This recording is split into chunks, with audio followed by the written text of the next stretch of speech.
ప్రభునందు ప్రియమైన దేవుని బిడ్డారా, ప్రభు అయిన యేసు నామమున మీకు శుభములు. జీవముగల దేవుని కృపావర్షం మీపై సమృద్ధిగా కురియునుగాక.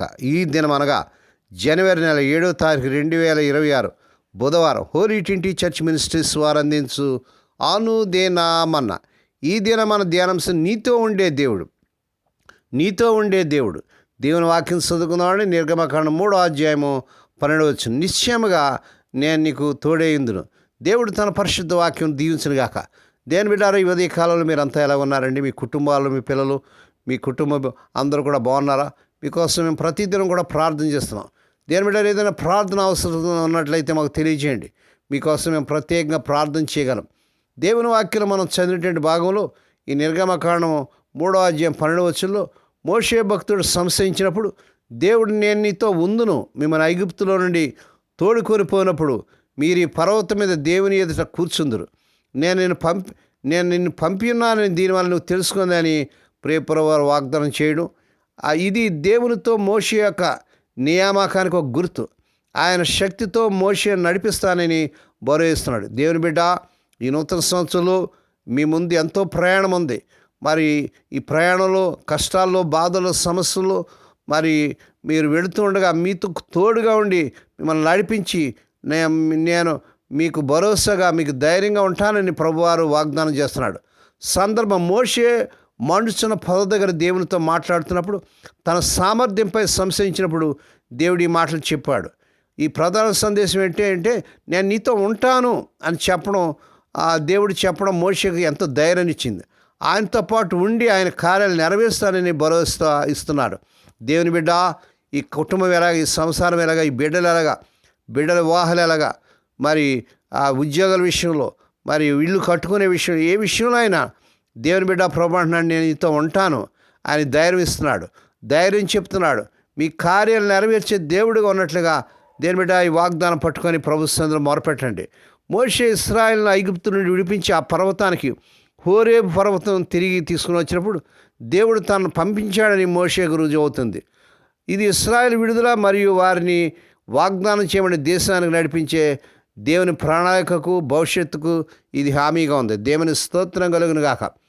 మరి సరళంగా చెప్పాలంటే దేవుడు మోషేతో నేను నీకు తోడుగా ఉంటాను అని ప్రభువారు వాగ్దానం చేస్తున్నాడు. ఇశ్రాయేలును ఐగుప్తు నుండి తీసుకొచ్చిన తర్వాత మీరు ఈ పర్వతంపై దేవుని ఆరాధిస్తారు, అది నేను పంపించాను అంటే గుర్తు అని కూడా ప్రియ ప్రభువారు చెప్పాడు. దేవుని స్తోత్రం. ప్రభు ఒక ప్రత్యేక పని మీద మోషే భక్తుని పంపాడు కనుక అతను ఒంటరిగా విడిచిపెట్టాడు. ప్రపంచంలోనే అతి శక్తిమంతుడైన రాజు వద్దకు మోషే వెళ్ళాడు. అయితే మోషే గారు ఒక ఒంటరి హెబ్రియుడు. అలాంటి మోషే ఆ గొప్ప రాజును కలుసుకోవడం అంటే ఎంత అపాయం అండి. అందుకు ఎంత బలం కావాలండి, ఎంత ధైర్యం కావాలండి. ఇలాంటి పరిస్థితుల్లో ప్రభు మోషేను ఒంటరిగా ఎలా పంపిస్తాడు? రాజైన ఫరోకు, ఐగుప్తు సైన్యానికి బలహీనుడైన మోషే సరితూగలడా? కాబట్టి నిశ్చయంగా నేను నీతో ఉంటానని ప్రభువారు వాగ్దానం చేస్తున్నాడు. దీని అర్థం ఏంటంటే నేను ఒంటరిగా నేను పంపను. ఈ వాగ్దానాన్ని దేవుని బిడ్డారా మన వ్యక్తిగత జీవితాలు అన్వయించుకోవాలి. దేవుడు మనకు ఏర్పాటు చేసిన పనులు మనం వెళ్ళేటప్పుడు కేవలం ఆయన శక్తి మీద ఆధారపడి ఆయన మహిమ కోసమే మనము ముందుకు సాగితే ప్రభు ఖచ్చితంగా మనతో ఉంటాడు. ఆయనే నన్ను పంపిస్తున్నాడు అన్న మాటలో ఆయన నన్ను ఆదుకుంటాడని కూడా అర్థాన్ని చూపిస్తుంది. దేని బిడ్డారు, ఇంతకంటే కావాల్సింది ఏముందండి? దేవదూతలు, శరాపులు మనతో ఉన్నా ఓడిపోయే అవకాశం ఉంది. అయితే దేవుడు మనతో ఉంటే మనకు అపజయమే లేదు. ఆయన వాగ్దానం సరిపడే ప్రవర్తన మాత్రం మనకు ఉండేలాగా జాగ్రత్త పడాలి. అది చాలా ప్రాముఖ్యమైన విషయం. పిరికితనము, అసంపూర్ణత, అజాగ్రత్త, మరి మనంతటా మేము చేయగలమన్న ధీమా మనలో ఏమాత్రం ఉండకూడదు. దేవుడు మనతో ఉన్నాడు, నాతో ఉన్నాడు అంటే నేనంతో సత్ప్రవర్తన కలిగి ఉండాలి. అలాంటి దేవుని సహవాసం ఉన్నంతకాలం మనం ధైర్య సాహసాలు కలిగి నిర్భయంగా పరోర్ దగ్గరికి వెళ్ళిన మోషేలా ప్రవర్తించడం మనకు సమంజసమే. గనుక దేవుని బిడ్డ, ఈ నూతన సంవత్సరంలో ఎంతో సుదీర్ఘ ప్రయాణం మనం చేయాలి. మన ప్రయాణంలో అన్ని విషయాలు దేవుడు మీకు పట్ల కృప చూపిస్తాడు. మీ సమస్యల నుండి, బాధల నుండి విడిపిస్తాడు. కష్టాలు, సమస్యలు మీకు తోడుగా ఉంటాడు. తోడుగా ఉండి నడిపించి బలపరిచి అన్ని విషయాలు కూడా ప్రభు కృప చూపిస్తాడు. కనుక ఈ వాగ్దానం పట్టుకొని ప్రభు సన్నిధిలో మొరపెడదాం, ప్రార్థన చేద్దాం. దేవుడి మాటలు దీవించును గాక. ప్రార్థన చేసుకుందామండి. పరిశుద్ధమైన మా తండ్రి, నువ్వు ఎంతైనా నమ్మదగిన దేవుడు, నువ్వు వాగ్దానం చేసి నెరవేర్చే దేవుడు అంటున్నా ప్రభా. ఆనాడు మోషేకు తోడుగా ఉన్న దేవుడు నాయన ఈ 2026 సంవత్సరంలో, ఈ నూతన సంవత్సరం మాతో కూడా ఉంటాననేటువంటి వాగ్దానం ఈ ఉదయకాలం మీరు మాకు ఇచ్చినందుకే నేను స్తుతిస్తున్నాం తండ్రి. ఈ వర్తమానం ప్రతిదినం కూడా వింటూ సబ్స్క్రైబ్ చేస్తూ, లైక్ చేస్తూ, షేర్ చేసిన మా ప్రియులందరూ దీవించాడు నాయన. వారు ఏ సమస్యలు ఉన్నారో, కష్టాల్లో ఉన్నారు, వేదనలో ఉన్నారు, అనారోగ్య స్థితుల్లో ఉన్నారో కనికరించండి, కృప చూపించండి, స్వస్థత, ఆరోగ్యం దయచేయండి. వివాహం కానీ యవన బిడ్డలకు నాయన ఈ నెలలో అద్భుతం జరిగించుకొని వారికి చక్కని సంబంధాలు కుదిరి వారి వారు ఘనంగా జరుగును గాక.